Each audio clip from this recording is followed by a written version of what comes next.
நோய் கொண்டு வனமாக வனம் கடந்து போய்கொண்டிருக்கோம். சரி, இன்னும் எவ்வளவு தூரம் சாமி செல்லணும்? போக வேண்டும் கண்ணே. இன்னும் வனமாக போக வேண்டும். வனம் கடந்து போகணும்.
உனக்கு என்னெல்லாம் மனம் வந்தது அண்ணா?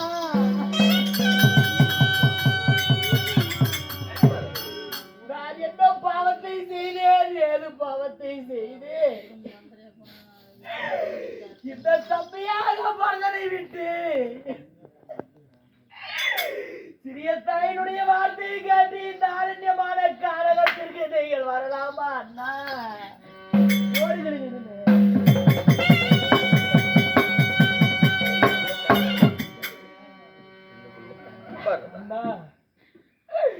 அண்ணா ராமச்சந்திரமூர்த்தி, தாயே, தம்பி, தாங்களும் எனக்கு தாய்தான். உங்களுக்காவது என்னை விட்டு பிரிந்து போக எப்படிதான் மனம் வந்தது? அண்ணா நம்ம எல்லுக்குள்ள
தேங்காய் போல் மகிழ்ச்சியாக வாழ்ந்திருந்தோம்.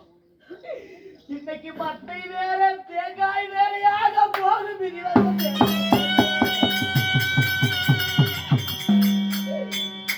எள்ளுக்குள்ள எண்ணெய் போல இனப்பிரியாம கூடி வாழ்ந்திருந்தோம்.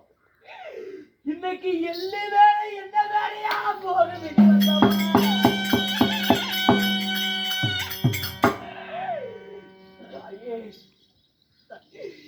ஏதாவது வாய் திறந்து பேசுங்கள். வருகின்ற விதி வந்தால் வேறொன்றால் நடக்கப் போகின்றது. போகுகின்ற காலம் வந்தால் புலிக்கண்ணை காகம் கொத்தும் என்று பெரியோர்கள் சொன்ன வாக்கு. சரி, தாய் சொன்ன வார்த்தைக்காக அரண்யமான கானகத்திற்கு 14 வருடம் கானகத்திலே தெரிய வேண்டும் என்று தாய் சொன்ன வார்த்தைக்காக அண்ணனாகப்பட்ட ராமச்சந்திரமூர்த்தி ஆகப்பட்டவங்க கானகம் போகிறேன் என்று சொன்ன வார்த்தைக்கு என் அன்னையும் நானும் ஒன்றோடு ஒன்றாக நாங்களும் வருவோம் என்று சொல்லி நாங்கள் 3 பேர்களும் கானகத்திற்கு வந்து விட்டோம். தங்களை தேடி வந்திருக்கிறாயே. தாயை சிறந்த கோயிலும் இல்லை, தந்தை சொல்மிக்க மந்திரம் இல்லை என்ற பழமொழி போல நம் தாயார சொல்ல வார்த்தையை கேட்டு உன்னுடைய அண்ணாரும் நானும் தம்பியும் வந்து விட்டோம் அப்பா. அப்படியா தம்பி? அண்ணா, என் தாய் சொன்ன வார்த்தை தான் அது. அண்ணா தம்பி, நம்மளுடைய தந்தையாருக்கு என்ன நடந்தது தெரியுமா? இதப்பா நடந்தது அண்ணா தம்பி.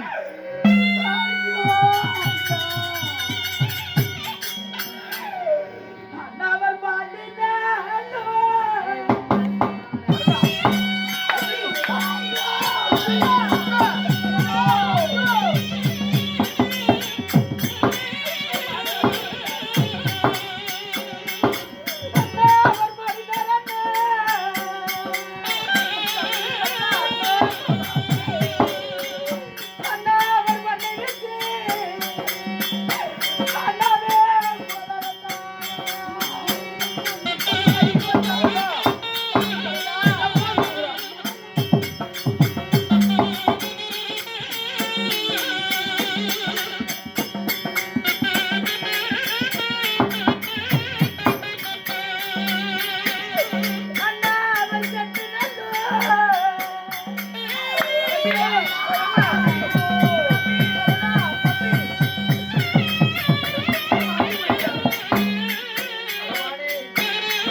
என் தாயாகப்பட்ட கையை உங்களை கானகத்துக்கு அனுப்பிய விஷயத்தை தந்தையார் தசரத சக்கரவர்த்தி இடத்தில் சொல்ல இதை கேட்ட என் தந்தையார் நம்மளுடைய தந்தையார் பாண்டு மறைந்து விட்டார் அண்ணா.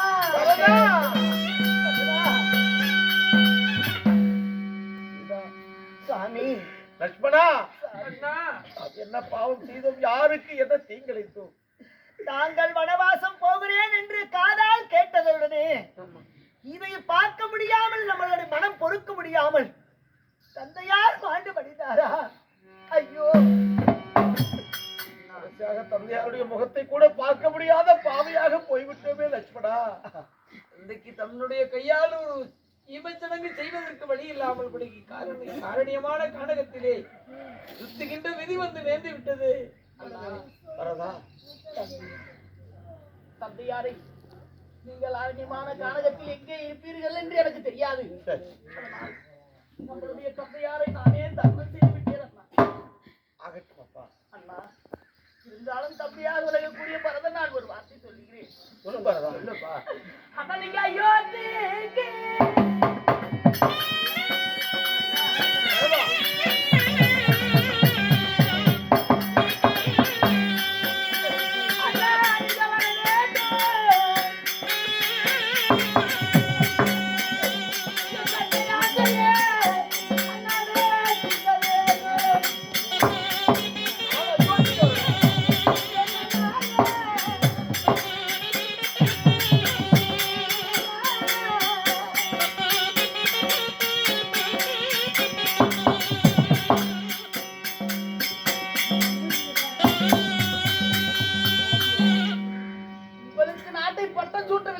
என்னுடைய தந்தையார் மாண்டு முடித்து விட்டார். அதனால என்னுடைய வார்த்தையை கேட்டு நீங்கள் இப்பொழுதே அயோத்தி மாநகரத்துக்கு வர வேண்டும். தந்தையாருடைய ஆசையின்படி நாட்டை உங்களுக்கே பட்டம் சூட்டப்படும். ராமன் சொல்லிய வார்த்தை எப்பொழுதும் மீற மாட்டான். தாய் சொல்லை தட்டாத தனை நின்று தன்னையெல்லாம் பெற பெற்றவன் அல்லவா நாம். நான் எடுத்த முடிவில் ஒரு பொழுதும் மாற்றமே இல்லை. அதனாலே தாய் சொன்னதை போல 14 ஆண்டு காலம் பரதனான் நீயே நாட்டை ஆடப்பா. 14 ஆண்டு காலம் இந்த வனத்தில் சுற்றி தெரிந்து விட்டு 14 ஆண்டு காலம் கழித்து பிறகு நாங்கள் நாடு வந்து சேருகிறோம். ராமச்சந்திரமூர்த்தி பரதா மாண்டாலும் மாட்டிடுவேன்.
நாட்டை ஆள்வதற்கு எனக்கு ஒருபோதும் தகுதி கிடையாது அண்ணா.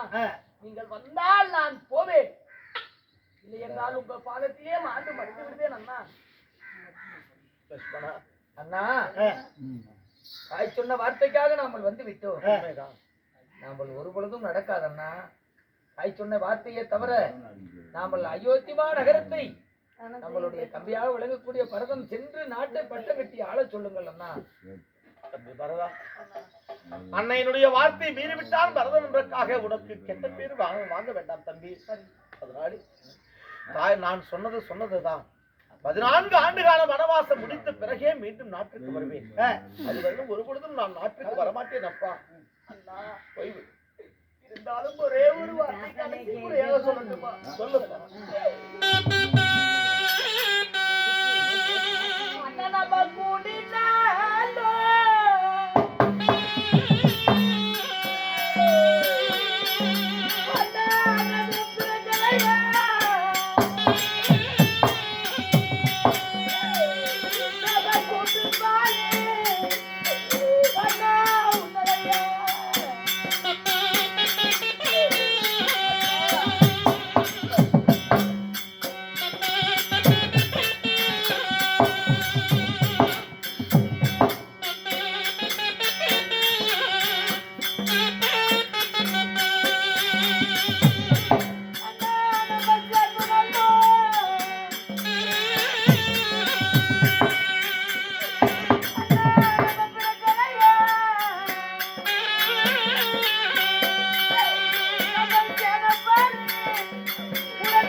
பிறக்கலையா கூட்டுப்பால் உண்டலையா, சேர்த்து பிறக்கலையா செடைப்பால் உண்டலையா. தம்பியினுடைய வார்த்தை கேட்டு மறுத்து பேசாமல் குடகிரி அயோத்தி மாநகரத்திற்கு வாருங்கள் அண்ணா. ஆயிரம் வார்த்தைகள் அடுக்கடுக்காக நீ எடுத்துரைத்தாலும் இந்த ராமன் ஒரு பொழுதும் நான் சொன்ன சொல்லை மீற மாட்டேன். நான் எடுத்து முடிவில் நான் பின் திரும்ப மாட்டேன். அதனாலே நாடாளப்பா நீ 14 ஆண்டு காலம் கழித்து பிறகே நான் நாடு வந்து செல்கிறேன். நாட்டை ஆள்வதற்கு எனக்கு என்னன்னா தகுதி? தம்பி தாங்களாவது அண்ணனுக்கு எடுத்து சொல்லுங்களேன். தாயாருடைய வார்த்தையை தட்டி விட்டார்களே என்று பிள்ளைகளை இழிவான வார்த்தைகளை பேசக்கூடாது இல்லையா? அந்த வார்த்தைக்கு நாங்கள் ஆளாக கூடாது. அதனால தாயார் சொன்ன வார்த்தை வரையிலும் அதுவரையிலும் நாங்கள் வனவாசம் திரிந்து வருகிறோம். அதுவரையிலும் நீ நாட்டை ஆண்டு வாப்பா. அப்படியா தாயே? அயோத்திக்கு வர மறுக்கிறார். நாங்கள் தான் வாருங்களே அயோத்திக்கு போவோம். ராமன் இருக்கும் இடமே சீதைக்கு அயோத்தி என்பார்களே, நான் எப்படி அப்பா வருவேன்? அண்ணா லட்சுமணா, நாங்களாவது அயோத்தி மாநகரத்திற்கு வாருங்கள் சுவாமி. அண்ணே, அண்ணனுடைய வார்த்தை கால்பட்டால் காலிலே ரத்தம் வந்துவிடும் என்று சொல்லி அண்ணனுடைய ரத்தத்தை காலிலே தொடாமல் பிடிக்க நான் செய்து வருகிறேன். நான் 16 வருடம் அண்ணன் சொன்ன வார்த்தைக்கு நான் மறுவார்த்தை தவறாமல் பிடிக்கி 14 வருடம் கானகத்திலே இருந்துதான் வருவோமே தவிர நாங்கள் வரமாட்டோம் அப்பா. அப்படியா? ஆமா. 1000 முறை அடுக்கிறதுக்காக எடுத்து வைத்தாலும் ஆமா, நீங்க 14 வருடம் முடியாமல் அயோத்தி மாநகரத்திற்கு வரபோது கிடையாது. வரமாட்டோம் அண்ணா. தம்பி இருந்தாலும் ஒரு வார்த்தை எப்படி சொல்லுங்க அண்ணா, நீங்கள் இல்லாத வேலையில் ஆடால எனக்கு தகுதி கிடையாது ஒருபோதும்.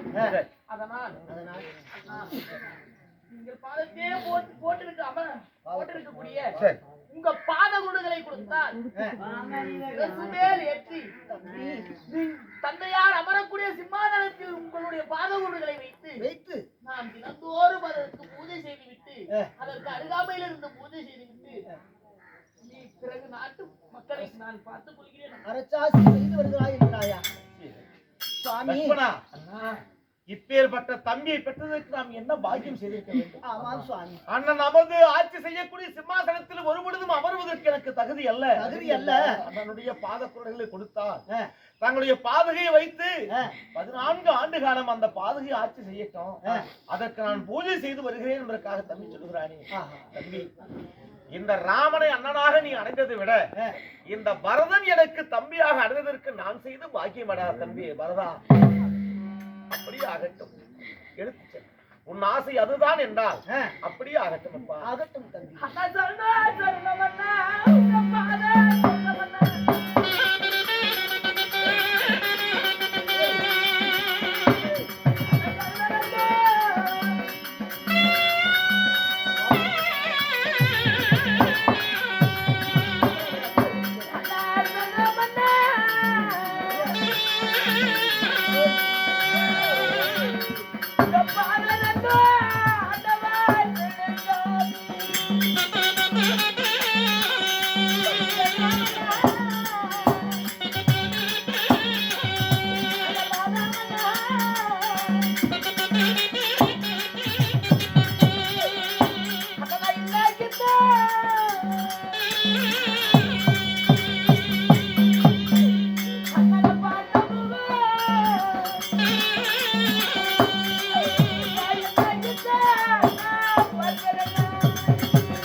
நானும் 1000 முறை அடுக்கடுக்காக எடுத்து வைத்தேன். ஆமா, என்னுடைய வார்த்தை ஒருபோதும் என் அண்ணனும் கேட்கவில்லை, என் தம்பியும் கேட்கவில்லை, சரி என் தாய் சீதா பிராட்டியும் கேட்கவில்லை. என் அண்ணனோட பாதகூடுகளை சிம்மாதனத்தில் வைத்து தந்தையார் அமரக்கூடிய சிம்மாசனத்திலே வைத்து பூஜை செய்து தினந்தோறும் ஆட்சி புரிந்து வருவோம். 14 வருடம் முடிந்தால் என் அண்ணன் ராமச்சந்திரமூர்த்தி அயோத்திக்கு வந்து விடுவார். சரி, மீண்டும் அவருக்கே நாட்டை பட்டம் சுட்டி விடலாம். அயோத்தி போலாமா? அந்த அயோத்தி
அயோத்தி மாநகரம் வந்து விட்டோம். தந்தையார் அமரக்கூடிய சிம்மாசனத்தில் என் அண்ணன் காலிலே போட்டிருக்கக்கூடிய பாதங்களை வைக்கலாம்.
வாத்தியார்